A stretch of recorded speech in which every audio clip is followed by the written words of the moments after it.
Hello, I'm Nicolas Babin, French citizen living in France. What I do is I'm a consultant and I help companies with digital transformation. So any type of digital activities that a company wants to start with, I help them find the right partners, I help them find the right technologies, and I help them think about really what they want and if they really want what they read in the press, if you see what I mean. How did I get to where I am today is I have over 30 years of experience in new technologies. I worked for Sony for over 15 years around the world, US, UK, Belgium, Japan, and I'm forgetting one, Germany, sorry, and France. And now, since 2008, decided to stay in France, worked for two companies here in Bordeaux, southwest of France. And then started my own company in 2017, and ever since I've been helping many big companies, small companies. I'm on the board of many startups as well, helping them to develop their activities in France, Europe, and the world. Excellent. And have you got a sweet spot for companies that you usually work with, or what is their pain point that you are solving for them when it comes to digital transformation? No, I can help any type of companies. They need to go also with my values. Companies that I don't really agree with the type of business, I would not help them, but it's pretty rare. It has happened only once so far. I help any type of companies, large ones, small ones. I really enjoy e-health activities because I feel that the digital technology can help human beings and can help people being better cured, and doctors to better care of their patients. So that is really my sweet spot, if I can call it like that. Definitely. And I can also see that digital health is becoming a massive part in where people are spending money and time in, because health is the only thing that we have to look after. Absolutely. And there are so many new innovations and constantly trends coming out, and every single day we hear something about implantables and all of those new technologies. What would you say were over the last 12 to 24 months have been the three biggest changes and trends in that industry? So to me, a lot of things have started before the last 12 months, but what you have seen really mature in the last 12 months are technologies like 3D printing, and we're talking about digital health. That is, now you can see like hearts being made out of digital 3D print. So that's one thing. The collaborative angle also, it's been around for a very long time, but you can see more and more tools being developed. And so it's actually very interesting to see that people now, thanks to technology, can work more and more from home. This is what I do. But even though you're alone at your computer, you're using tools that allow you to be even more connected than ever before. We're talking today. I've never been to Australia. That's probably the only continent yet. It is the only continent I've ever been to, but we're still talking. We met and would never leave. I know. my uncle was the French consul in Sydney. So I've heard so many stories about it. My brother-in-law, an American brother-in-law, lived in Sydney also for 10 years. He's Australian as well. Everybody tells me to go, but in terms of business, because Sony was, the way Sony was organized, I was in charge of Europe, so I never had to go to anything besides Japan or US because our CEO was American. Anyway, the collaborative angle is also something really unbelievable. Then what I've seen in the last 12 months, which has to do with technology, but also has to do with human beings changing, is what I would call the change management. And that's why I use in digital transformation.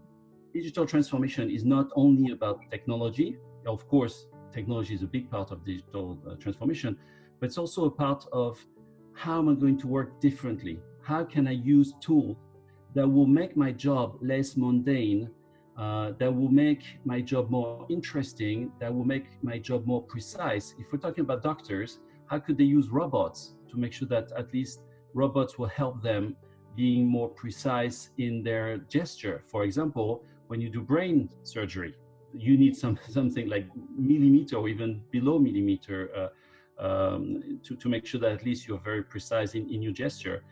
Robots can also help people do things that could be dangerous. You know, for example, when you think about Notre Dame or our cathedral in Paris that burned down, these guys, they're going to need to go very high up. When Notre Dame was built 800 years ago, how many people died building Notre Dame because they had to go very high up, because they had to carry very heavy things? Now we're going to use technology to make sure this happens. We're going to use drones. We're going to use, as I mentioned, intelligent robots. All these things, you know, so it has been around for a while. I started the robotic division of Sony in 1999. You know, so it's not something new, but today the technology has matured so much that you see that it's just becoming, it has huge impact on anything we do. I mean, would you today be able to live without your cell phone, your mobile phone, as you would probably say in Australia, cell phone in America? I'm trying to be as international as I can. But it wouldn't be possible.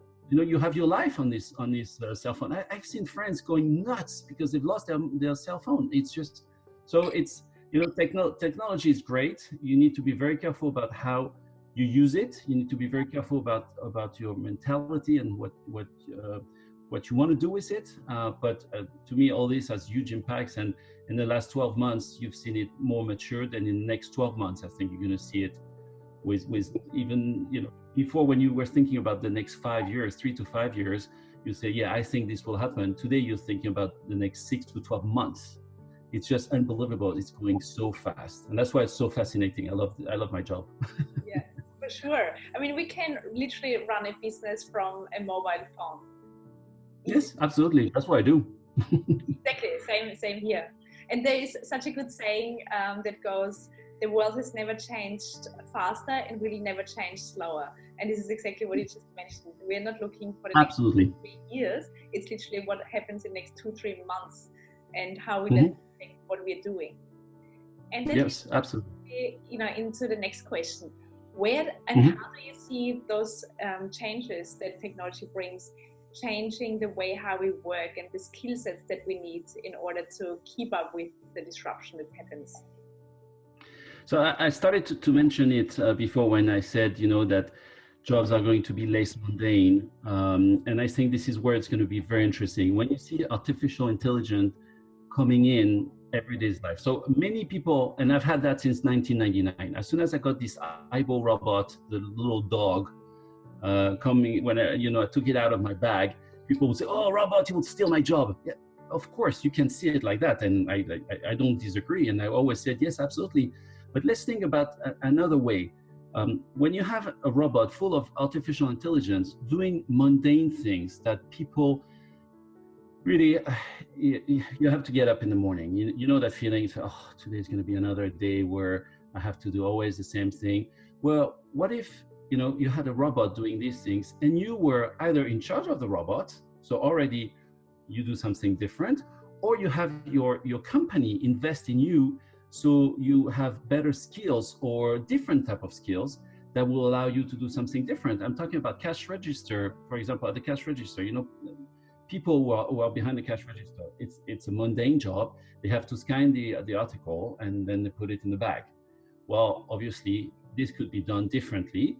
And these people, if companies, and that's where the key issue is as technology can really help as long as also man becomes intelligent about it. Meaning, like, employers need to say, fine, we're going to use robots, but we're not going to lay off people. We're going to improve people by investing in them in terms of training, in terms of new skills, as you mentioned. And this is why it's critical that, you know, I love the sentence that I've stolen, saying human augmented. And that's exactly what we need to talk about today. We're human augmented. again, if I go back to the cathedral in Paris that was burned down, the architects who are going to rebuild it need to be augmented by technology. For example, artificial intelligence will help them do some predictive analytics about weather situation. Is it going to be, when it rains, how is the cathedral going to react? When there's high wind, when there's earthquakes, when there's, and all these, they'll be able to rebuild a much better, much more efficient cathedral, if I can say efficient as well, for energy. Because today the cathedral was always cold. I've been there many times. You go in there, of course, except in the summertime, but in general, the cathedral was cold. Well, this time they'll be able to build something with materials that's going to be, highly effective, with different type of way for the architect to build the roof. It's going to be really different. So, technology, yes, fantastic, but technology with human ability to change and augment is going to be fantastic. That's really where I stand, and that's how I sell artificial intelligence in with companies or with my customers. Mm-hmm. And where do you see the skill sets are evolving that humans should be focusing more of, that robots maybe can't replace, or not yet anyway? So yeah, sorry, I got carried away with your question. The skill sets to me, the skill sets to me is going to be more. It's not a particular skill set like, I need to work on word processing, or I need to work on Excel, or I think it's a skill set of a new mentality. And that's why I'm saying, come into a job, and this is where I've always told and I've always recruited my people, at least at Sony as well, same thing, saying, I hope you don't know how to do your job. And they would look at me like, what do you mean? I said, I don't want you to know how to do your job, because if you know how to do your job, you're going to do it the same way you've done it forever. I want you to come in saying, I've never done it. It's going to be a challenge. I'm going to be outside of my comfort zone, but this is great. This is how people are going to behave, and this is how people are going to optimize. So to me, it's not about, I want you to learn this particular skill set. It's more, to me, I want to be flexible. I want to understand the environment around me. I want to understand the technology, obviously, behind me, and I want to see how I can do it in a different way, to make sure that at least we go beyond where we've been for the last 10 years, or 20 years, or 50 years for the case of Sony. Yeah, that's a very bold move when you encourage people to take jobs that they are not familiar, and I absolutely love it. I always say I want to get employees to the stage where they can make themselves redundant by simply jumping to the next learning curve and exploring something that they haven't figured out yet, that they can bring in a new lens to a problem, and rather than just problems, creating problems and asking the right questions rather than just finding the right answers. Yes, absolutely. I used to tell my team in Berlin, like every day I would say, I want you to take a different route to work. I want you to take a route that you would have never thought about it. And at first they thought I was mad. They always thought I was mad anyway. But, after a while they say, wow, actually I found a better way, and it was more pleasant, and we just went like the normal way that everybody would take. I said, yeah, and that's it. And I want you to do your job differently than you've been doing it forever. I'm a big I'm very passionate about disruption and about innovation, obviously, with my resume and my CV. And I think it's really important that's not only at work, but also at for your personal life, that you realize that there are other things that you can enjoy in different ways. And that's where, to me, people need to be trained. And I don't know if you can train people there, but at least, it's not like a skill set training. It's definitely a change management training. Mm-hmm.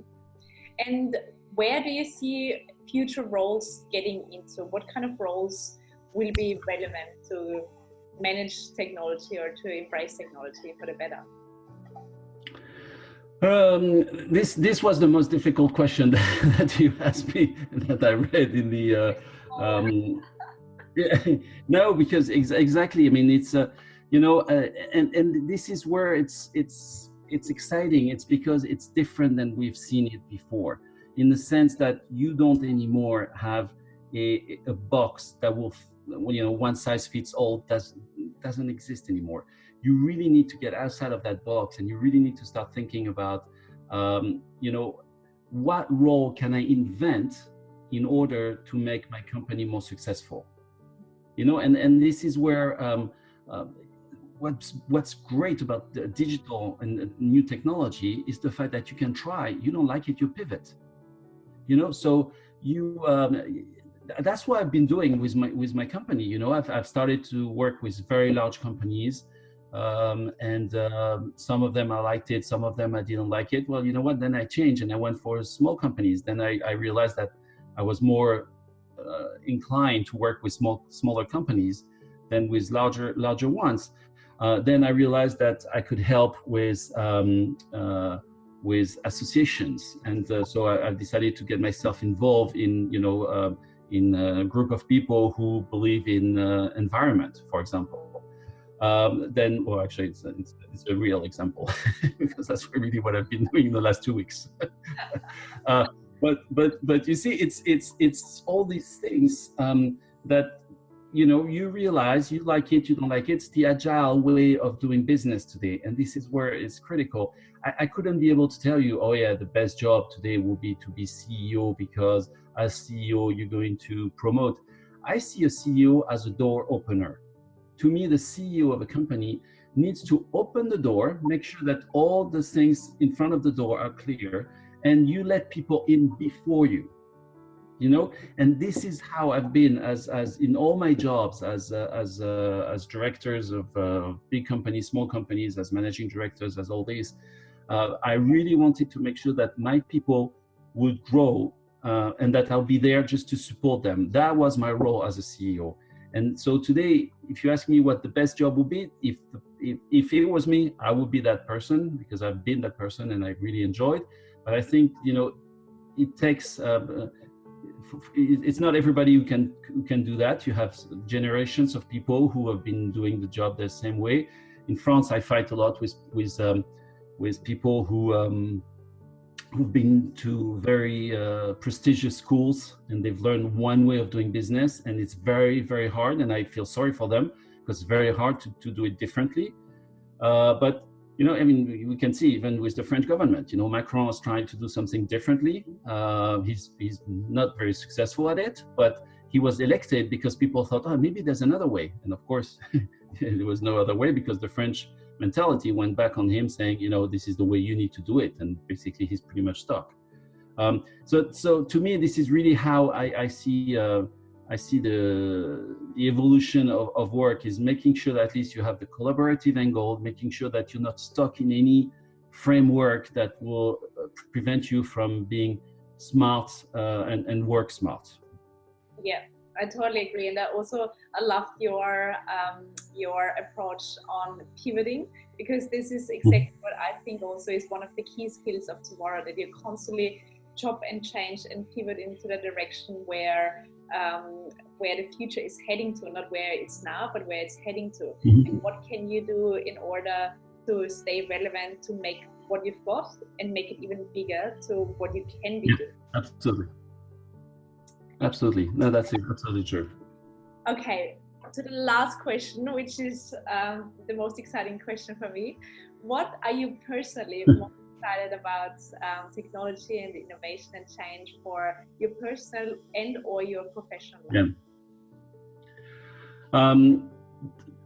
And again, this comes from my past, so it's a bit compared to what I just said, but what I'm most excited about is robotics and artificial intelligence. That to me is really, I think, I'm not scared of it. I think people need to embrace that technology. When people say we're scared of it or whatever, I say, well, I'm glad your grandparents or great-grandparents were not scared of telephones, because today you would not have a cell phone in your hands.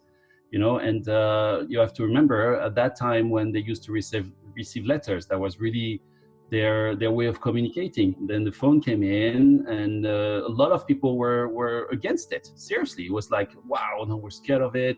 How come we're going to be able to talk to a machine? And so we have to think about this. And so to me, really what's the most exciting is what we've been able to do in terms of robotics.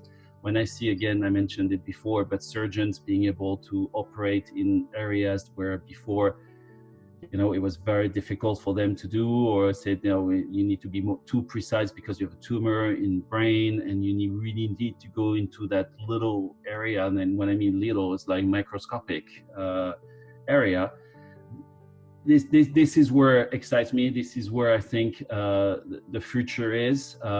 We're going to have more and more algorithm that use artificial intelligence. I'm sorry, that use artificial intelligence, and this will allow us to prepare for all type of scenarios that you can have. Like, as I mentioned before, weather problems, or even as a doctor, you have a 90-year-old that needs to be operated on. Well, what could happen to that person, and what's that person all medical history?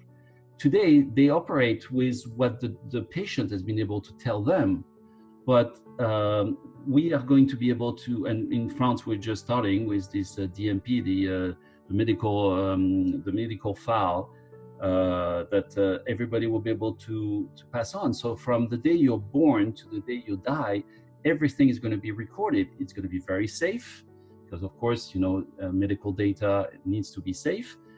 So as long as you put boundaries in all these technologies, and you make sure that at least the technologies only help humans and not used by terrible people that we've seen in the past, and in a very in the past, not that far away, then you can really make sure that the quality of life for everyone, and I'm not talking about health here, I'm talking about environment, I'm talking about all these things. I mean, can see what's going on now with the oceans. We all know that oceans are so polluted, it's really bad. Well, we found some technology that now can swallow all these plastics out of oceans.